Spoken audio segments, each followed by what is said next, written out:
Hi everybody, my name is Hannah and this is Pepper and Pine, and today I want to share with you the materials that we use for our bee unit study.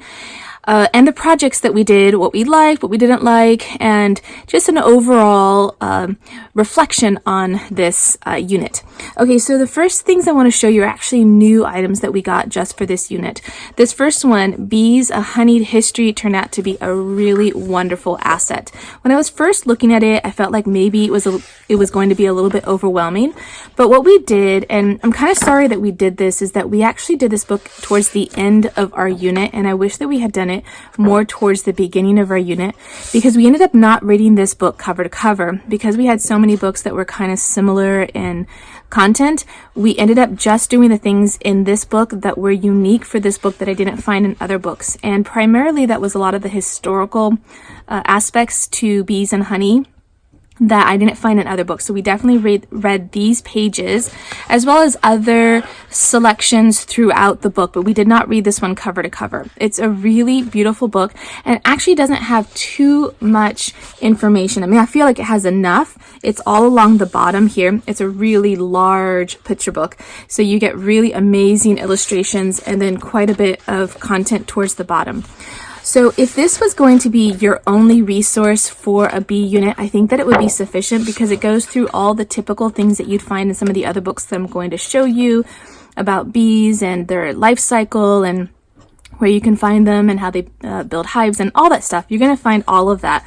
So if you could only just have one book, this would be a definite good asset to your unit. Let me show you some of the other things that we use for this unit. The next book I want to show you is also new to this unit. It's called Turn This Book into a Beehive. And this one had really wonderful, easy to do projects with things that you can mostly find around your home, as well as, you know, the whole reason why you may want to buy a book like this is because it came with all the materials you needed in order to make your own beehive. And so we went ahead and did that as one of our projects. We used all of the paper. Well, actually, we didn't use all of the paper. There's in excess of paper, so you could almost have the materials to do 1.5 or 2 beehives if you want to, but it came with the paper. All you needed was some tape, and then I used some electrical tape around the edges. It suggested duct tape, but I didn't have that, and then we have some string, and we have yet to hang it up, but that was a really fun project to do.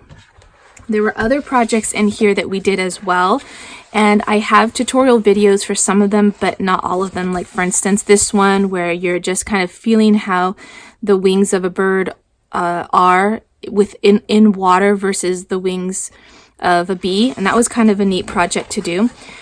We also did the humming project. That one was really cool. I really enjoyed doing that one, and a few other ones in here.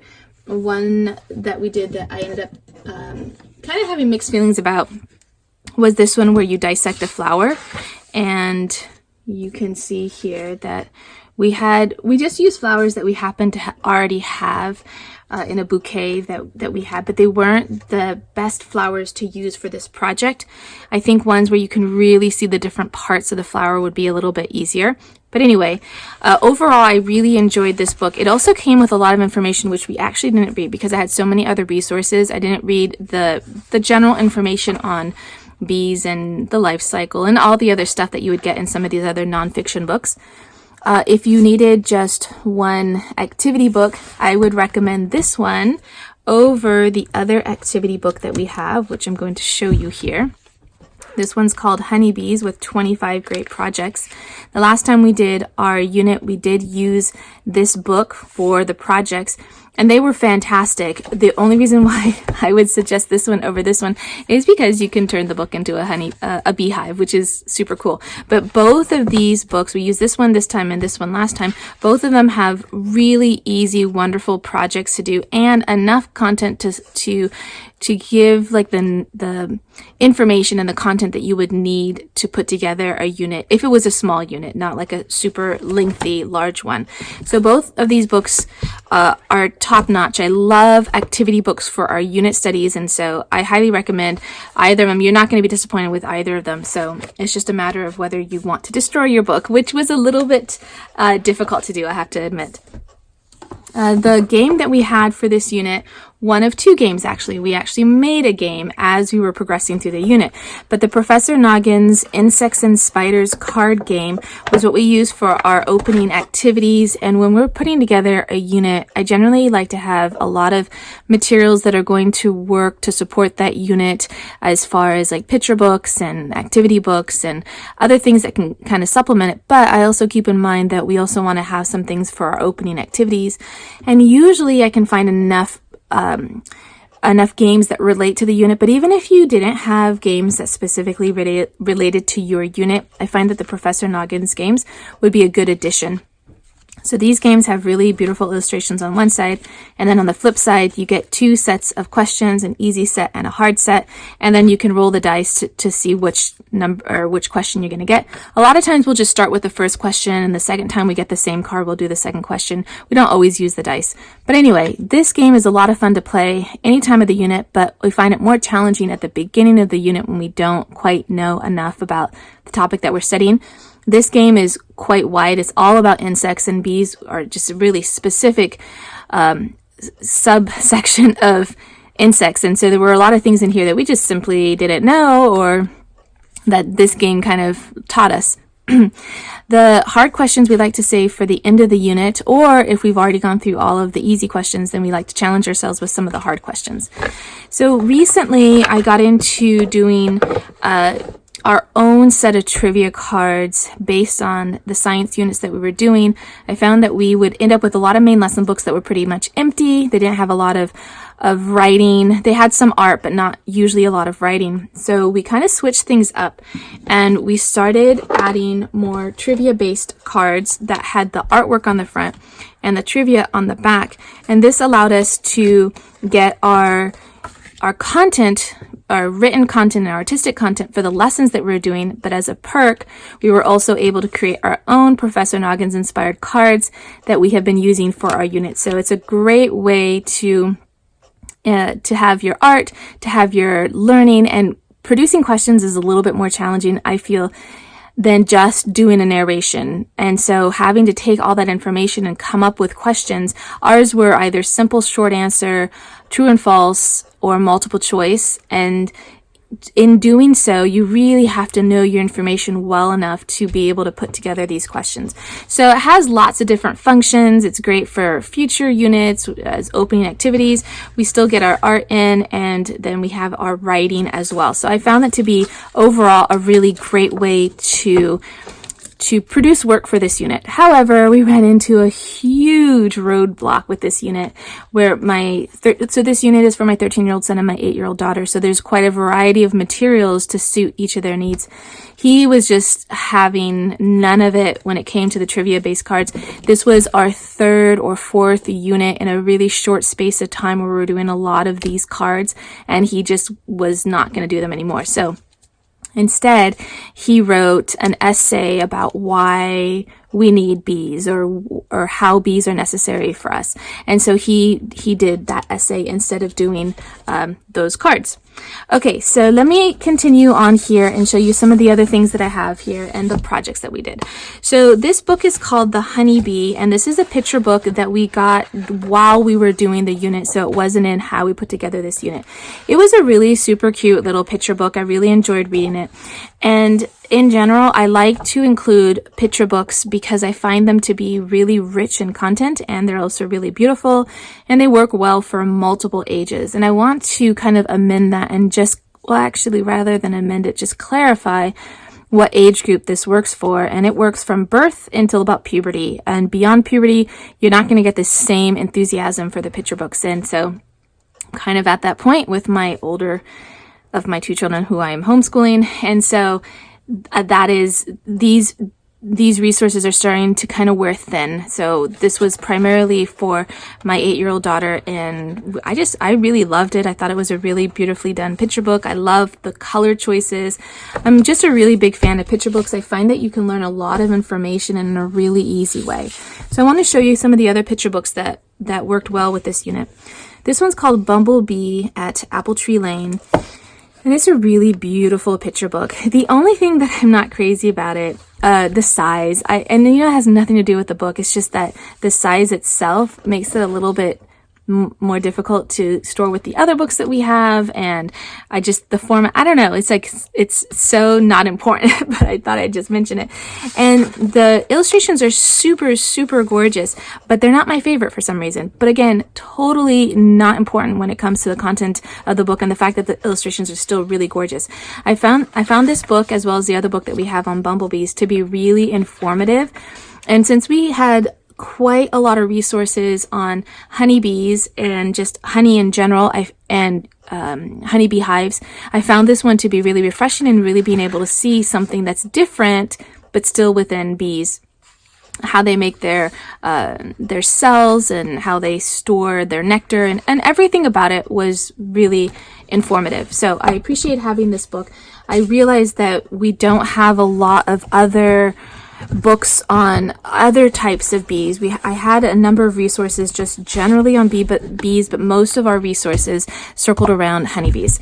The other book that we used with our previous unit, this one's called The Bumblebee Queen. Again, this book had amazing content, beautiful illustrations, and you learned a lot. So these two books were actually really, really similar. So I wouldn't, unless you're checking them out from the library, for instance, I wouldn't suggest purchasing both of them. But if you could just purchase one, I did enjoy the Bumblebee Queen a little bit better for the reason that the regular content is really easy to read for pretty much any child.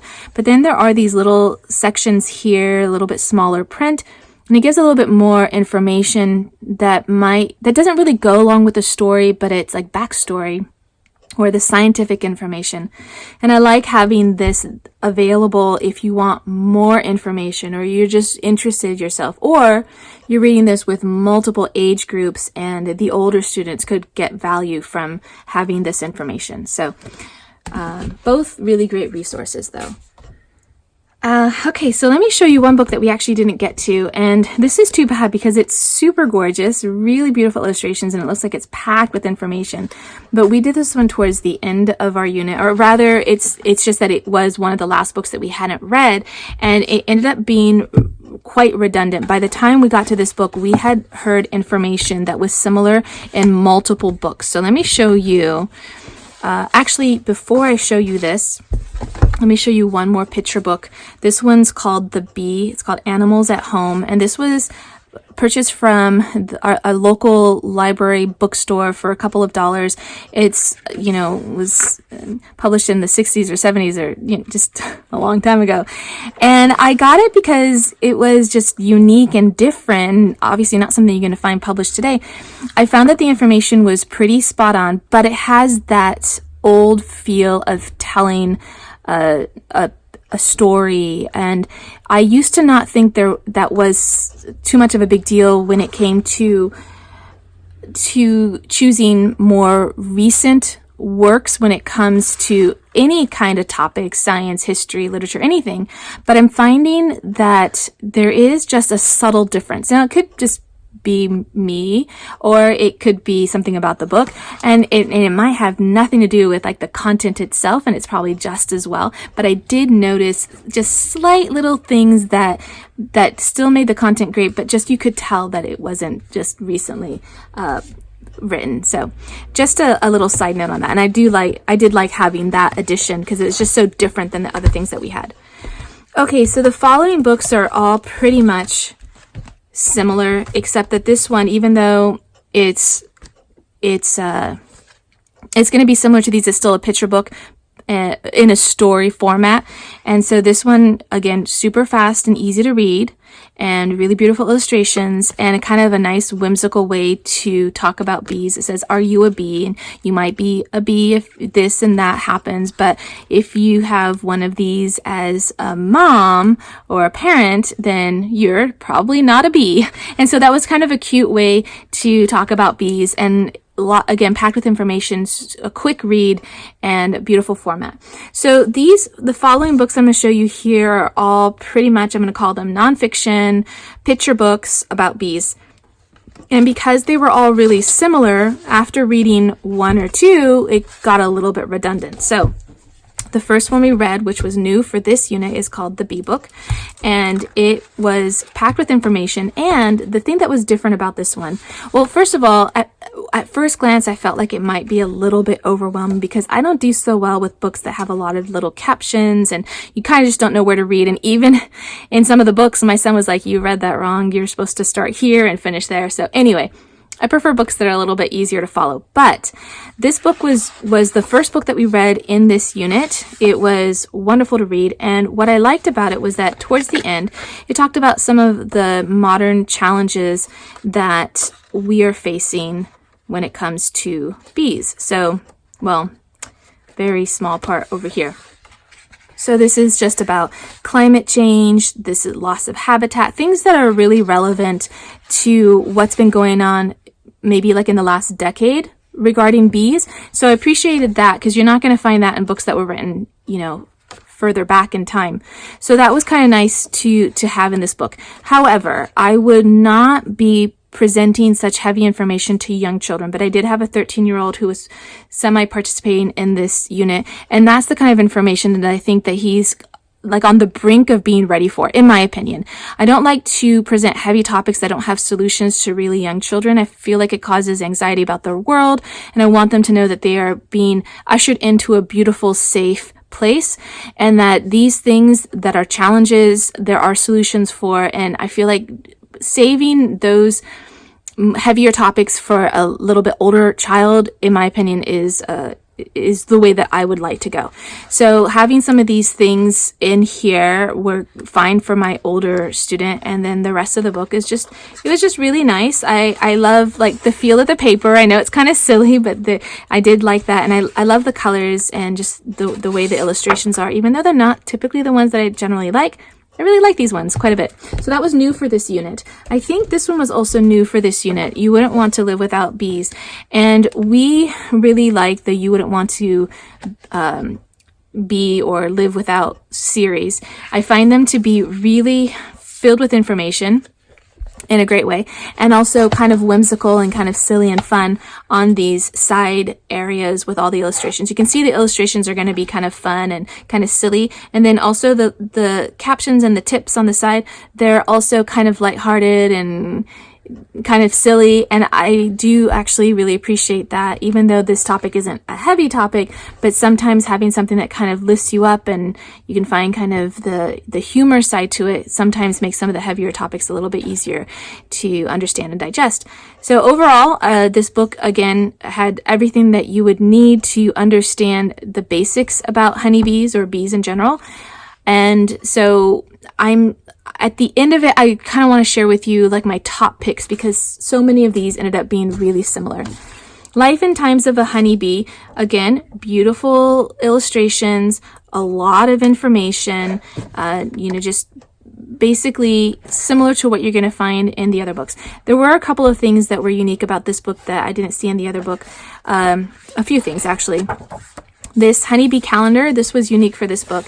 A honey flower menu. This was similar to a section in this book over here where it takes a look at the different types of honey and the flavors and the colors. So that was in another book, but there were just a couple of things that were unique in each book that you wouldn't find in the other books, but still it doesn't make it worthwhile to collect all of these resources because this was such a short unit. It got a little bit redundant reading the same information over and over again, even though it was a good opportunity for me to test the kids and say, and while I'm reading a sentence, before I'm even done with the sentence, I kind of pause and I let them fill in the blank. So it's almost like a question, but not quite. And we would do that quite a bit because we would almost anticipate what was coming. So that was kind of fun. The life cycle of a honeybee, this is one that I would totally just skip because so many of the other books that were really nicely illustrated and slightly more story format contained pretty much everything that you're going to find in this book. The only thing that this book provided that I don't think my other ones provided were actual photographs, and most of the other books that I shared with you have illustrations, and so it's nice to have one that has actual photographs so that you can really get a good sense of what you're seeing. So for that reason, I wouldn't mind having this book as part of the unit, but because we're purchasing all of our books, it's one that I would just have picked up from the library and just kind of stuck with the other ones that were really beautiful and ones that we might want to keep in our homeschool library and read often, at least the story ones. So this book, The Fascinating World of Bees, is one that we actually didn't get to because we had so many other resources and projects. We just didn't read this one. And upon looking at it, it just was so similar to the other ones. I do think that this one is a really rich resource. And if this was the only book that you could have for a unit, I think that it would be sufficient. There's one more book that I want to show you that we only used one section from, and that is called Nature Anatomy, and there was the anatomy of a bee right here, and we used this for our artwork for this one right here. So we did use this book for the artwork, and then we did look at the different kinds of bees, but that was it. Again, I wouldn't purchase this entire book just for that lesson because the anatomy of a bee was also included in the other books. So let me show you some of the projects that we did for this unit. Oh, we also had this enlarged bee, which we actually didn't use until the very last day of our unit, which was too bad. And we just pointed out that they didn't have the 3 little eyes on top that we learned about.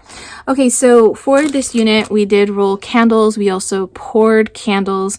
We did a lot of things with beeswax. We also made some like a lotion as well, like almost like a bar lotion, basically using the beeswax. And then of course he burned a lot of candles, so that was a lot of fun. We did talk about other uses for beeswax, but really minimally. We also did our own version of a honey tasting, and this was based on a Nature Watch kit. I should say that this is actually from a Nature Watch kit.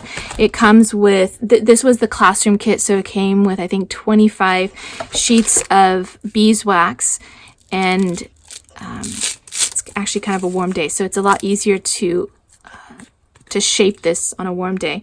So it came with the wicks as well as the beeswax as well as honey. You call these again? Anyway, it came with honey that you could taste. So that was a really nice kit. We have ordered it I think a total of 2 times. And my kids love making these and they love burning them. We finally found a safe way to burn them. There was another kit from Nature Watch that was a honey tasting kit. And this one came with a couple of worksheets that allowed you to, let me show you the other one if I can find it. Maybe it's in this one. It allowed you to take your honey stick. That's what they call it, honey stick. So you had 4 different honey sticks and you placed them down on your mat and you cut them and you put like a little dollop right here, and then you could look at them and you could smell them. I cannot find the other worksheet, and it was super cute. It also came with information about honeybees and how to use the kit. Here it is. And so it came with 2 worksheets, 4 different types of honey. We got the classroom kit, so it came with enough material for 25 students. You could look at this, you could look at it, you could smell it, you could taste it, you could anticipate what honey it was, like from what flowers it came from, and then of course you could eat the honey, which was awesome, which my kids really loved. But because we had already done that kit, and because we're just a homeschooling family, when we got that kit there were a lot of leftover honey sticks. We've done that multiple times, so instead we decided just to do our own honey tasting with the honey that we have. And whenever we travel, we like to take some honey from that area. And so we had Hawaii, from New Zealand to Hawaii to Canada and local honey and other places in the world. Anyway, we were able to have our own little honey tasting on some fresh homemade scones. So that was kind of fun for us to do. The other project that we did was growing a bee garden, and we actually started this project about 6 to 8 months ago, and our plants didn't do well once we transplanted them outside. They just got eaten by bugs or animals, and so we did this again, and this is just growing flowers that attract bees and the kind of flowers that they enjoy. So we did that as well, and Gosh, I think that's it. I was thinking we had more projects, but I don't have them handy because they were demonstrations that we did, so we don't have anything to show for it. Okay, so I think that rounds it out. If you'd like to see some of the projects that we did for this unit, you can tap on the screen right now. There's a blog post that accompanies this unit. That link is down in the description box below. You can find more information about the resources that we used and a lot more pictures. And don't forget that if you want to see what our homeschool looks like on a daily basis, you can find me on Instagram at Pepper and Pine.